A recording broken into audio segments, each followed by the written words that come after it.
Welcome to the first installment of Bible on the Bench, here in Riverside Park, New York City. We're starting a new book of Exodus, and in the first chapter, we enter the narrative and we're introduced to the midwives. And the midwives from the get-go resist Pharaoh's decrees. What do you make of the resistance of the midwives in the beginning of the narrative? On one hand, you're right that the midwives resist Pharaoh, and Pharaoh has to deal with the resistance and the fear of resistance.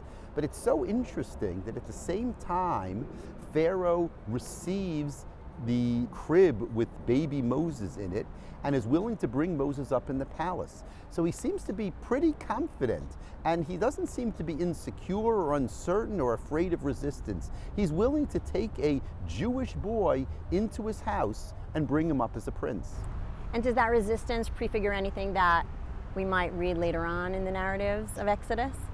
The resistance to Pharaoh is similar to the resistance to God that we find later on in the book.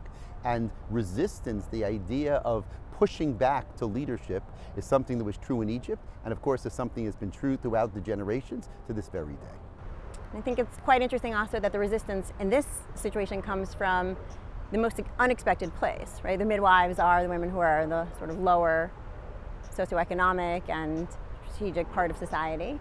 And maybe you want to speak to that, right? Resistance often, unexpectedly, but often comes from those sectors of society. Resistance from the expected, you know how to deal with. It's resistance from the unexpected that's so scary.